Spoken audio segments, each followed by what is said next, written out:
See it? Yeah, you can see it. It's pretty much the same thing. That's it. That's good. Yeah. So there's like you can just see this little red line here. Okay. So it's 317. Yeah, like that. Okay. Okay. Which is good. So we've got 320 over there, so that's quite consistent. So that's 320 for the castle. 304. Kind of. That's okay. Maybe just try it again, Jack, just to make sure.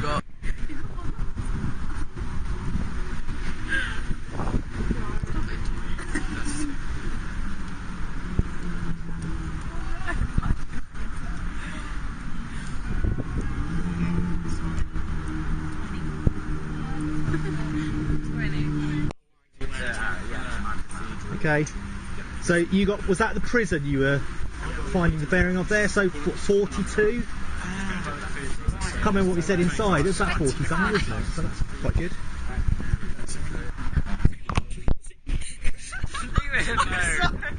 I'm sorry. You just changed the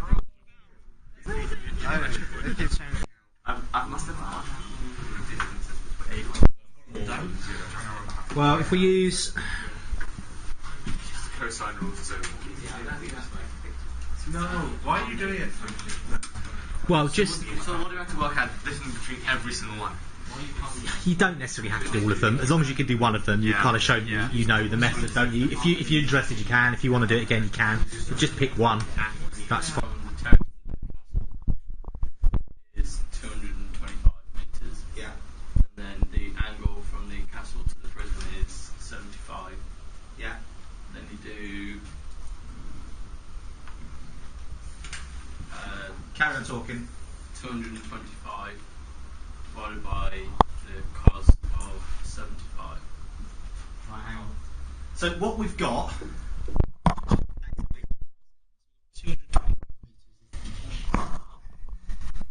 So we've got a triangle, haven't we? Okay. And we know two of the sides, or the lengths of two of the sides. What was the angle between, did you say? Not 1,760. Yeah. Yeah, sorry. Well, 1,760 is 60, sorry. And what did we say the angle was between them? 75. And we want this that side there, let's call it A. So The adjacent side, which was 225. yeah, And the hypotenuse, which was A. right. Because that's what we want to find, and then the adjacent 225 over cos. I can see what I've done.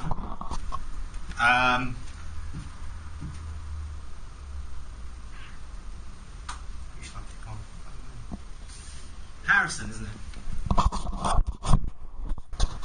No, it's not. Sorry, you've moved.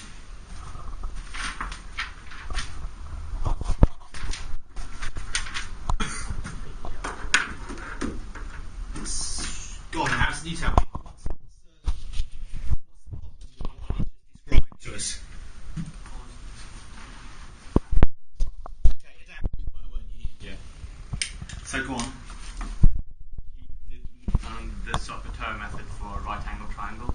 Right. So that's where you've gone wrong, Ollie. You've kind of used a method that only works for a... Yeah?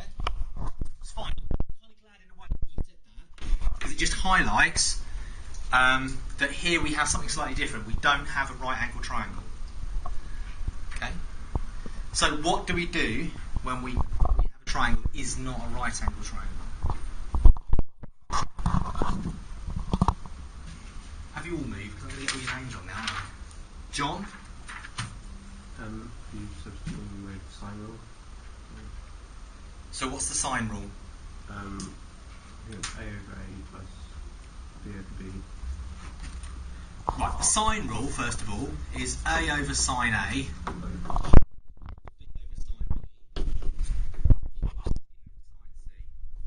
Okay.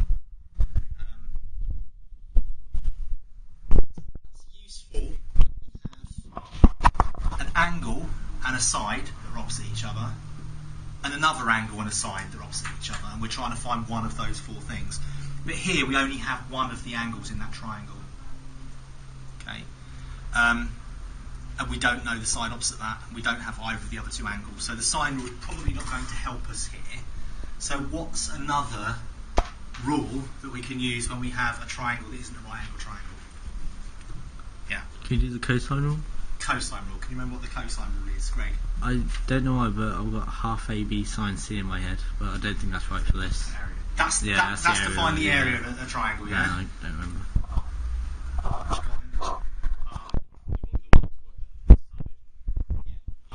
A squared minus 2bc equals A. Okay. The key thing that you need to do with both of these is it doesn't really matter what you call A, B, and C, as long as when you look at the vertex and the side opposite that particular vertex, you're using the same letter. Okay. So in other words, side A is opposite angle A, and side B, so this would be little b here, because it's opposite angle B, and this would be little c, because it's opposite angle C. Right?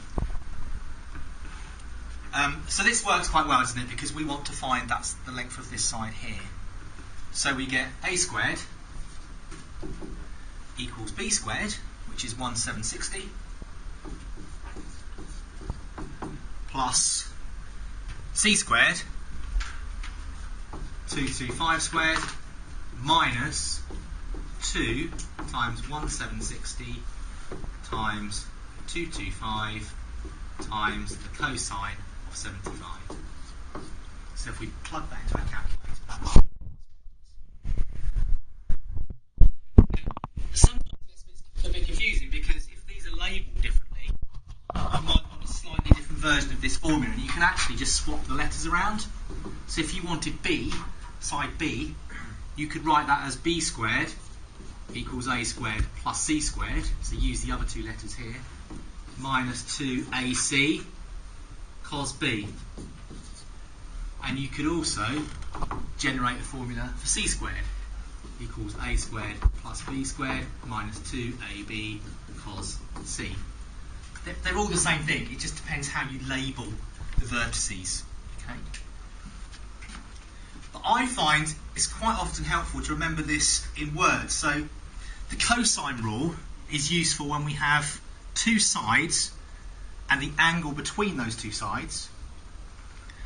We were watching a video earlier which described it as the angle being cosy between these two sides. So cosy equals cosine. There's also another word, subtended. Subtended, between these two.